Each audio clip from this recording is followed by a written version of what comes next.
All right, let's dive in. Today we're cracking open Stuart Diamond's Getting More, how to negotiate to get what you want in the real world. Oh, this one's a classic. It is, and it's packed with these real-world strategies, like not just for, business deals. We're talking everything from landing that dream job to like even getting a better price on your, I don't know, your groceries. Exactly. Diamond really emphasizes that negotiation is happening everywhere, all the time. Yeah, and his approach, it kind of flips the script on the whole like win-lose thing. He's all about understanding the other person's point of view, like really getting inside their head. And that's what makes it so powerful. He argues that by understanding their perceptions, their needs, you can actually shift those perceptions towards your own goals. It's not about manipulation, it's about So influence. you're not just finding common ground, you're kind of subtly shaping their view to get where you need to be. Exactly. And he illustrates this with a really powerful example in the book. This woman who wants to marry outside her family's religious sect, and her mother is completely against it, which sets up this seemingly impossible negotiation. Oh, I can only imagine how tough that must have been. Did she try to like argue her mom into accepting it? No, instead of forcing her viewpoint, she focused on understanding and addressing her mother's concerns. She started by validating her mother's feelings, acknowledging her fears. Then she strategically brought in third-party endorsements, people her mother really respected who supported the marriage. And finally, she introduced her fiancé gradually. Ah, so she created a safe space for her mom to shift her perspective. That's amazing. What a powerful story. Really highlights how understanding someone's needs, can lead to something positive. And it highlights a key takeaway for our listeners. Think about how you can shift the other person's perception to align with your goals. Like nudging them towards what you want, but by addressing their needs, not just yours. It seems so much more, I don't know, collaborative and empathetic than that traditional, like, win-lose thing we always hear about. Exactly. And it applies to such a wide range of situations, even, when you're dealing with cultural differences. Which, speaking of, is something Diamond really delves into. What sets his approach apart from, all that typical cultural sensitivity advice? Well, he challenges the idea that everyone from a certain culture acts the same way. He argues that individual differences can actually be more significant than those broad generalizations. So we shouldn't rely on stereotypes or assume everyone's going to fit neatly into a box based on their background. Exactly. He even says, I love this. He says two white Southern boys in rival motorcycle gangs could be more different than a black and a white manager working together. Wow, that really challenges those assumptions we often make. So how do we avoid falling into that cultural stereotype trap when we're trying to negotiate? He suggests focusing on the individual's strongest cultural bond in that moment. It might be their profession, their family role, or even their passion for a hobby. He gives this great example of a Russian mother who, during a negotiation, connected more with being a parent than with her Russian nationality. Interesting. So her parent identity became more important than her national identity in that situation. Listeners, pay attention to what really matters to the other person. Exactly. And this leads us to another myth that Diamond tackles. The idea that when in Rome, do as the Romans do is always the best approach. Right, that's classic advice. Is he saying we should just throw local customs out the window? No, he still emphasizes respect, but not necessarily imitation. He tells this funny story about having dietary needs while traveling in China.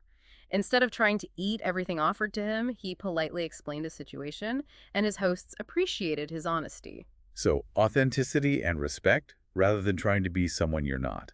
Makes sense. And that brings us to this skill that can be super valuable in any negotiation: trading items of unequal value. Oh, this sounds intriguing. What does that mean exactly?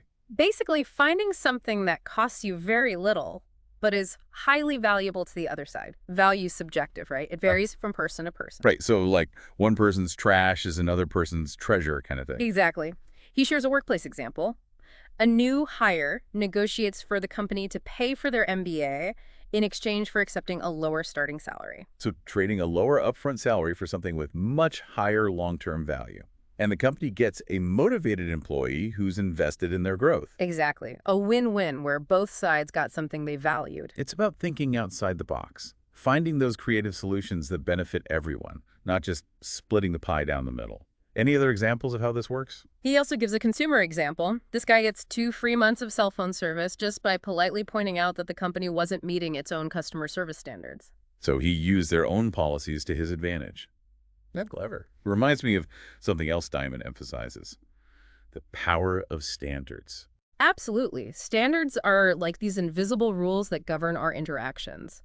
And by understanding and using them, we can gain a real advantage. So not just knowing the rules, but like framing situations to align with those rules and using them to your benefit. Exactly. He gives this great example. A McKinsey employee wants to transfer offices, but policy requires this formal review process. The employee cleverly points out their one firm policy, which emphasizes consistency. So if it's one firm, why should a transfer be so complicated? Exactly. And he got the transfer without that lengthy review. Don't be afraid to challenge the status quo and highlight inconsistencies if they're working against you, listeners. Right. He also has a consumer example where a couple got a corporate discount at a health club, even though they didn't work for a big company. Ah, they pull that off. They reframed their membership as a way to attract new customers through referrals. So they position themselves as assets, not just individual customers. Amazing how a simple shift in perspective can make such a difference. Absolutely. And speaking of shifting perspectives, let's talk about family businesses. Things get really interesting there. Oh yeah, family dynamics can be a whole other ballgame. Negotiations there must be tricky. They definitely are. Diamond has a whole section on this filled with fascinating anecdotes. I can't wait to hear more about those dynamics and how his principles apply when emotions run high. One key thing to remember: decisions in family businesses are often influenced by personal relationships, traditions, and a sense of legacy. It's not always about pure profit. Makes sense. So how do we navigate those complexities and find solutions that work for everyone involved? Well, there's this great story about a buyer trying to acquire a company worth over $400 million. The owner, though, was deeply attached to the business and didn't want to sell. That's a tough spot. Did the buyer just try to force him out? Nope, he recognized the emotional side of things. He offered to let the owner stay on for 3 years after the acquisition, with perks like using the company jet. Wow. Appealing to his pride and need for continuity.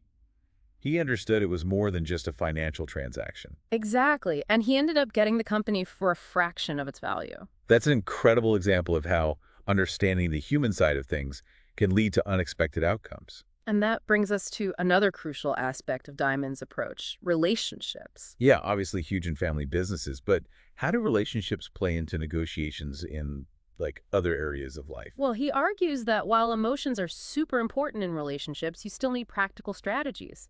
It's about finding a balance between nurturing the connection and using tools to achieve your goals. Can you give us an example of what that balance looks like? He shares a story about a husband helping his wife through a panic attack just by listening to her for an hour. Sometimes just being present is the most powerful thing you can do. Exactly. And in another example, he talks about securing this high-profile cricket player as a speaker for a conference.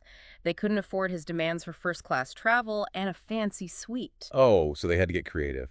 Instead of those material perks, they offered him prestige and publicity. Interviews with major TV channels, a brochure highlighting his achievements, a dinner with influential people. Tapping into his desire for recognition.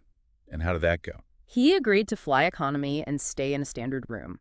It shows that to get more in your relationships, you need to understand what the other person truly values. It might not be what's on the surface. You got to dig deeper. Exactly. That's what makes Diamond's approach so effective. It's not about manipulation or tricks. It's about understanding, addressing concerns, and finding solutions that benefit everyone. This is eye-opening. I can already see how these strategies could apply to so many areas of my life. And we've only just scratched the surface. Stick with us for part 2. We're going even deeper with specific scenarios and revealing negotiation opportunities you might not even realize exist. All right, welcome back to our deep dive into getting more. Last time we uncovered some of those core principles like the power of perception, understanding those cultural bonds, even trading unequal values. And those are just the foundation. Now we're going to see how they play out in the real world. Diamond shares some amazing stories about his students using these strategies, especially in their careers. Oh, I love those real-world examples. What kind of results are we talking about? One student, for instance, went from being rejected 18 times in one semester to getting 12 final round job interviews the next. Whoa, that's a serious turnaround. Did he, totally revamp his resume or something? What was the secret? He actually used Diamond's negotiation preparation model. He didn't just present himself generically. He researched each company's needs, figured out who the decision makers were, even talked to people who had worked there. So he was super strategic, tailoring his approach to each specific opportunity. Exactly. And not just gathering info, but using it. He rewrote his resume to highlight relevant skills, practiced interviews with his wife, even got her to videotape him so he could see how he came across. Now that's dedication. He treated the job search like a negotiation, planning every step. Diamond stresses that kind of prep is crucial.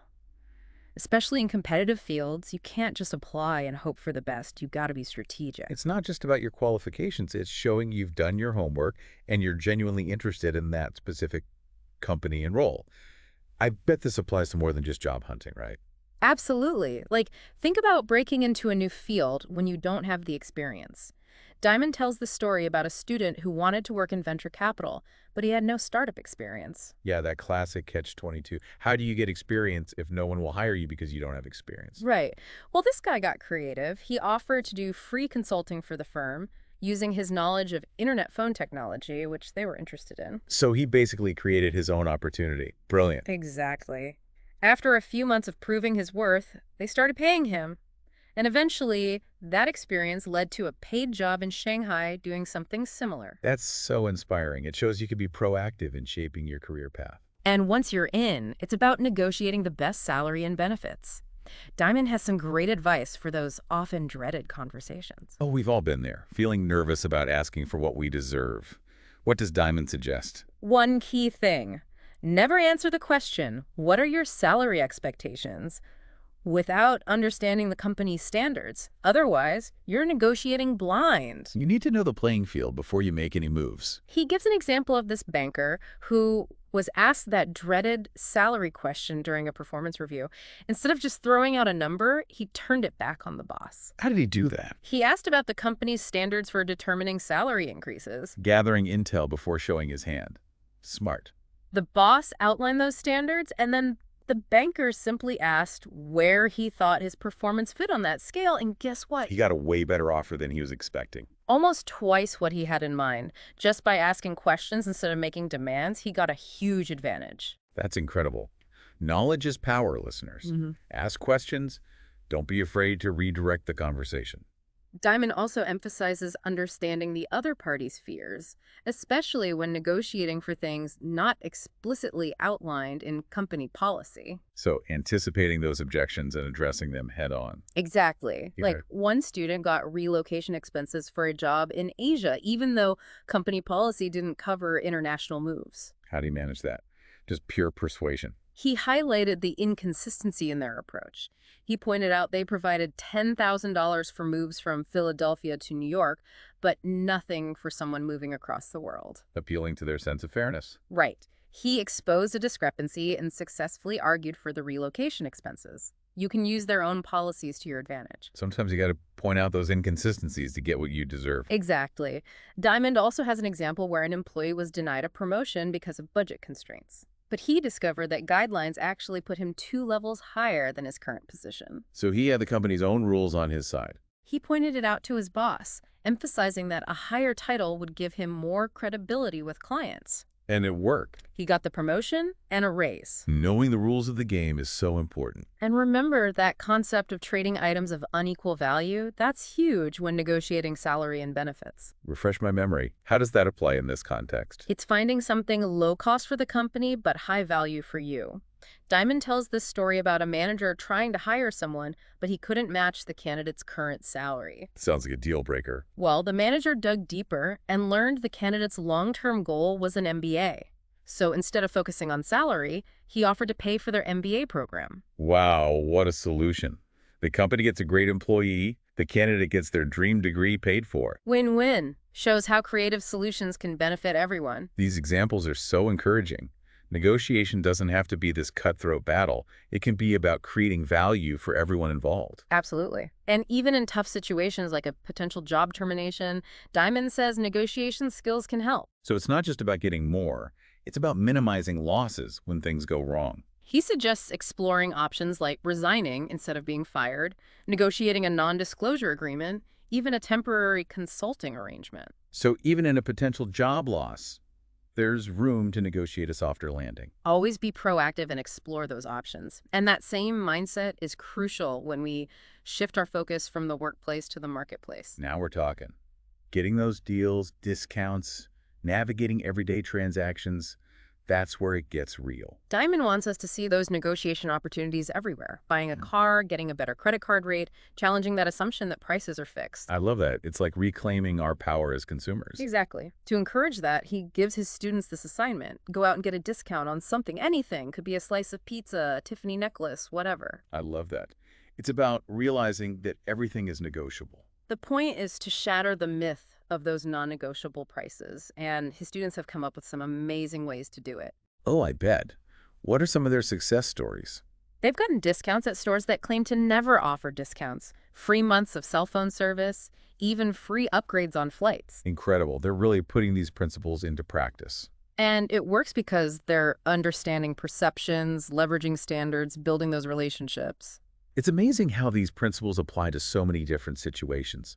It's about approaching every interaction with that negotiation mindset. And in the next part of our deep dive, we'll explore those marketplace wins in more detail, uncovering tactics and strategies you can use to get more in your everyday life. Welcome back to our deep dive into getting more. You know, we've explored the workplace, those subtle ways to influence people's perceptions.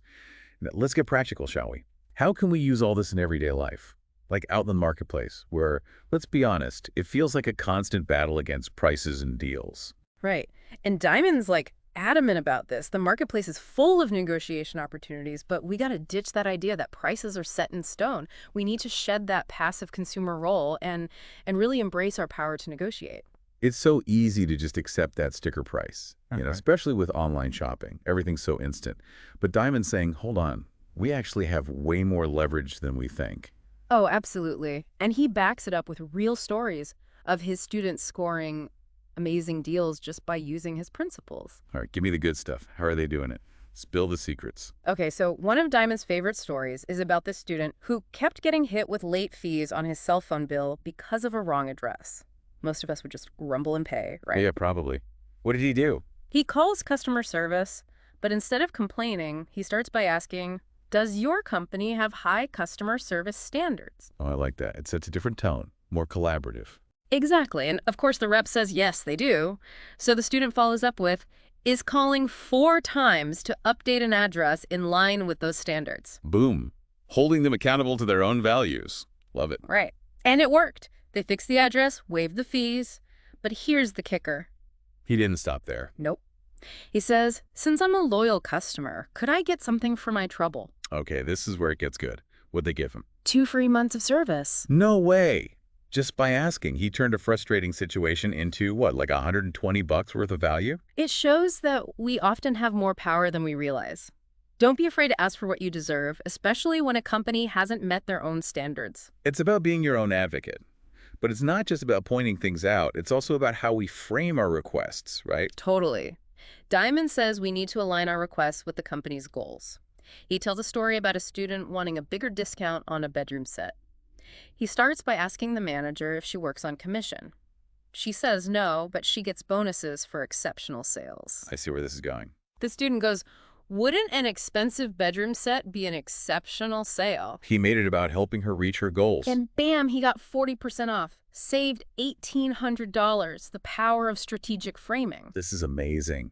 Okay, so what about when the rules seem totally unbendable, like no discounts or a fixed price? Diamond says, look for those exceptions. There's this story about a student whose cell phone broke right after the warranty expired. Instead of giving up, he asks the salesperson if they ever make exceptions. Good question. And the salesperson leans in and whispers, yes? He got a new phone for half price. It's like a secret code, Mm-hmm. but it seems like there's an art to it. Right. When you're asking for an exception, do it discreetly. Don't put the other person on the spot. Makes sense. So we've got standards, exceptions. What about just like human connection? Does that matter in these marketplace negotiations? Diamond says it's huge, even in seemingly impersonal transactions.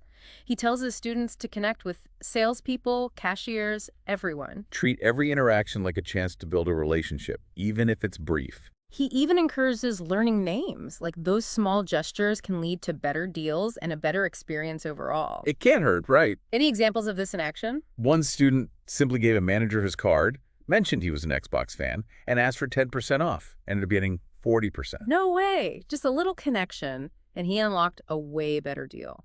Diamond says these little acts of kindness can completely change how people treat you. Another student was renting a car. The agent said no discounts. But the student noticed she was pregnant, asked about kids, they had a chat about parenting, and guess what? He got the discount. 30% off. Even though she initially said there were none. Wow, human connection trumps policy. We underestimate the power of just being kind and engaging with people. Right. And all these interactions are negotiations, even if we don't see them that way. Approach them with understanding and connection, and you'll get better results. It's that shift from transactional to relational. And speaking of relationships, Diamond talks a lot about negotiating with family businesses, which is a whole different ballgame. It is. Emotions are higher, there's history, financial decisions get tangled up with family dynamics. It's complex. Must be tough to navigate.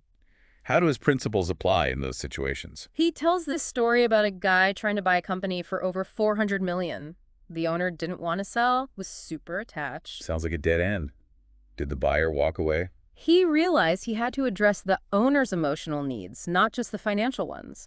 Offered to let him stay on for 3 years after the acquisition, keep using the company jet, all that. Appealing to his pride, his need to stay involved. And he got the company for way less than market value. That's incredible. Understanding the human element is so key. When negotiating with family businesses, consider those emotional factors. Make concessions that address those needs. It's not just about the money. It's about those relationships, honoring legacies. And valuing the other person matters in all relationships. Diamond says those emotional payments, those gestures of care and understanding, they go a long way. It's making the other person feel seen and heard. Right.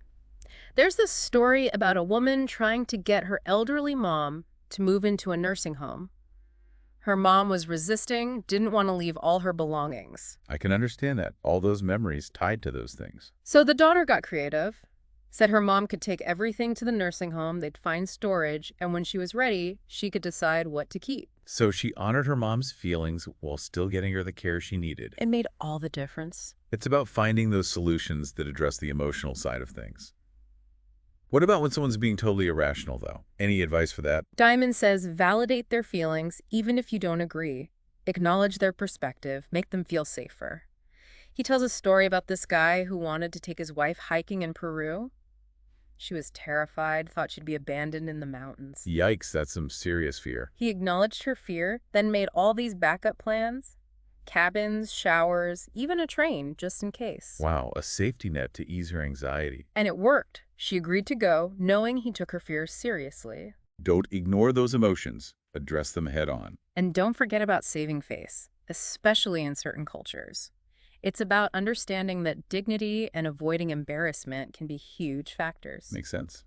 Be mindful of those cultural differences. There's this story about a woman wanting to help her grandma financially. Sent her a debit card, but her grandma wouldn't use it, couldn't afford her medicine. Oh, that's sad. The granddaughter realized her grandma was trying to save face, so she reframed it. Said it was a gift, appreciation for all her love and support. Then her grandma could accept it. The power of language is amazing. Diamond's book is full of these stories that show the power of understanding and finding creative solutions. It's not about winning or losing. It's about collaborating, being empathetic. Exactly. Negotiation isn't manipulation. It's about relationships, creating value, finding solutions that everyone feels good about. It's amazing how even the smallest interactions can be negotiations.